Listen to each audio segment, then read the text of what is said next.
204 sa New Testament, no? Book of Romans chapter 10. Okay. Atong basahon ang 9 ngadto sa 13. Okay. 204. 204. Okay.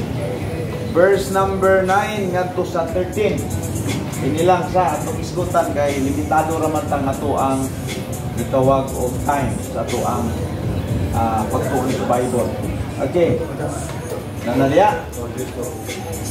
Kasi kagawad murag okay na si kagawad ampere. O kana, sige what? Ngadto sa 11, ngadto sa 13. O ngadto sa 13. 9, 10, 11 to 13. Sige kana lang.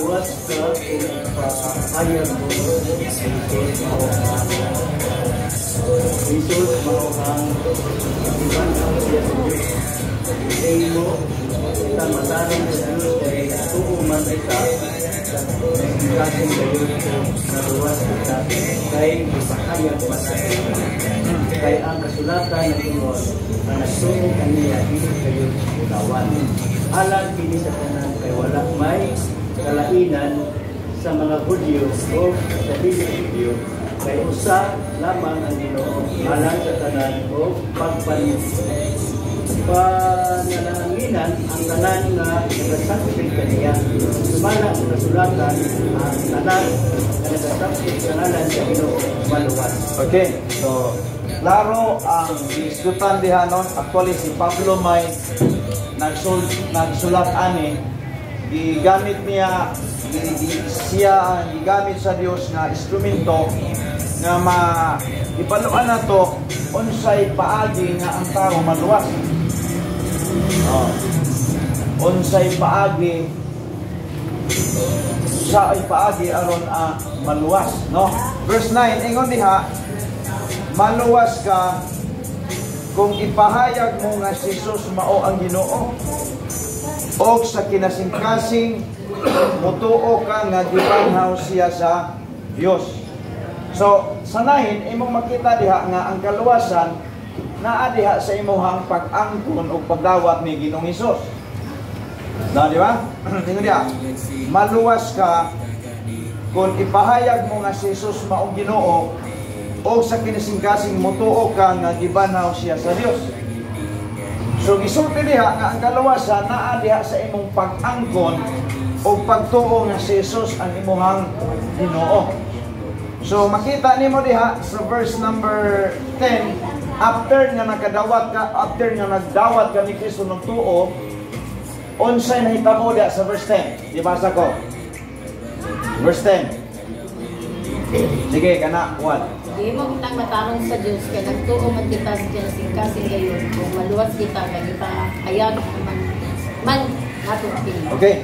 Humanday ang tao na angkon o nagdawat nga si Kristo ang iyang Ginoong manluluwas. Ingon pa ni Apostol Paul, gihimo kitang matarong sa giapil ni Paul na iyang kaugalingon. Mato pa niya, gihimo kitang matarong sa Dios. Kisa man gihimong matarong sa Dios katong nag-angkon o nagdawat nga si Jesus mao ang iyang Ginoo. Mo na ang gitawag kamatuoran nga gisgutan dinhi sa verse 10. Gihimo kitang matarong sa Dios kisa man gihimo matarong nato. Ang Diyos, kita, kung kita istoryahon, makasasala. So, dahil may kapitan, sa amping kapasuno, makasala kita, di ba? Sa may sala din eh. Sa side na to, ma-feel na to, nakasala kita, pero ang nakaayo dire, kay doon ay assurance nga dito sa side sa Ginoo. Sa verse 10, ingon siya nga, hihimo kitang matarong sa Diyos. Isa man na himo matarong na to, ang Diyos. Una nga, wag yung makabuot na to. Wag yung makabuot sa Ginoo, kung ikaw ang Ginoo, kasi tarong na ni siya. Ano man, kaya mo man na iyang saa diya, gihimo kitang matarong sa Diyos, kung sa'y reason.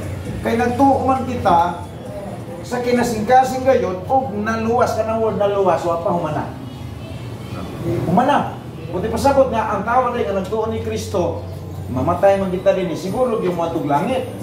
Wa man mi gamit ang pagaluwason, kung pagaluwason future things pa man na. Sa naluwas na, ano na ako tawa sa verse number 10. Gihimo kitang matarong sa Dios Kay nagtuo man kita sa kinising-kasing gayon, kung nagtuo ka sa Ginoo kinising-kasing, ay napagduha-duha diya nga iangkon ka sa Ginoo nga diyang tao. No.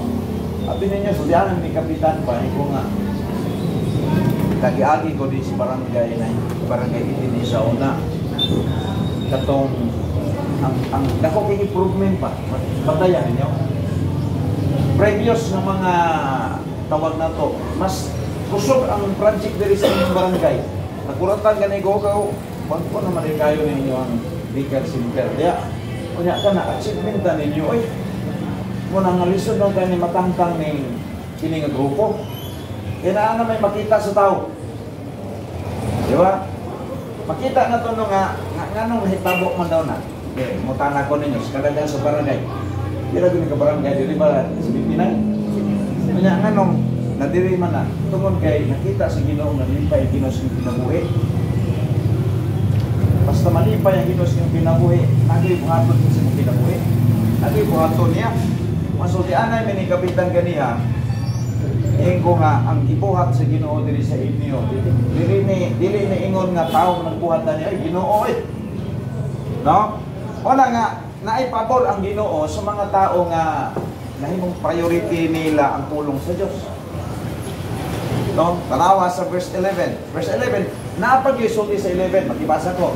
11. Kana.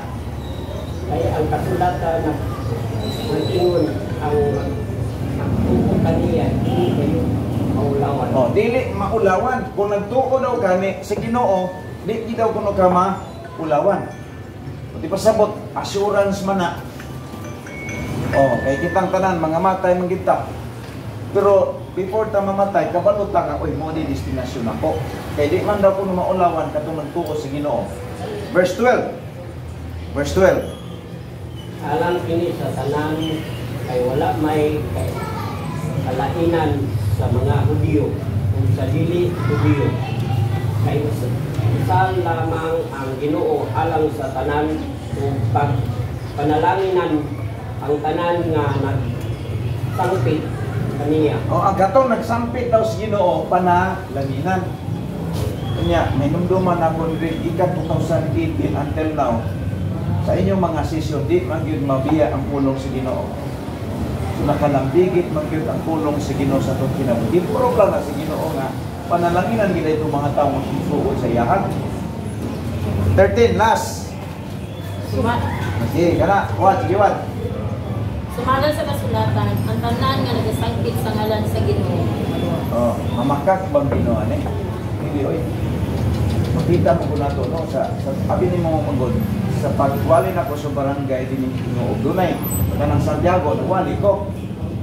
Barangay na hindi nagwali ko, barangay Siko nagwali ko, barangay Iti nagwali ko. Sa taon-taon na kong wali, hindi ko bang mga barangay unda na kong wali kay dili nila priority ang mulong sa Diyos. Kung anong diri nagdugay ko, kaya nakita ginago ninyo nga ang Ginoo priority ninyo sa ginagawa. Tingin pa'y kapitan pa. Muna maingon ko ba nga, kung naagid ay kay kasing-kasing bitaw nung kung masigino sulitan na si Ginoo ay dili bidaw puno ka pagkaulawan niya. Preta Ginoo, dalayon mo kasabay katapusan. Salamat ko Dios sa imong pulong. Ako kinudiskutan ni tangnas kamuntagon Lord. Salamat sa imong pagprove nila. Ikaw nga amo Ginoo gisampit matag sesyon din ni na ang ikaw Ginoo. Kuwat ka milagro sa ilang kinabuhi Ginoo. Pag imo o Dios og mga kanapang milagro o Dios na kami imong gitabangan nga hangtod karon makaserbisyo mis katawhan o daghang po o Dios nga nakita namo nga mga project Ginoo nga gibuo nimo nga barangay. Pagay kay Ginoo mag-bless ni imong barangay o sa tanang kagawad ni Ado Dios. Ikaw Dios palay mag-taker sa ilang mga pamilya, sa ilang mga asawa, sa ilang mga anak o Dios. Kalaygon ka sa way katapusan kini tanan Lord ang gipangayo sa ngalan ni Jesus. Amen. Buntag. Sige.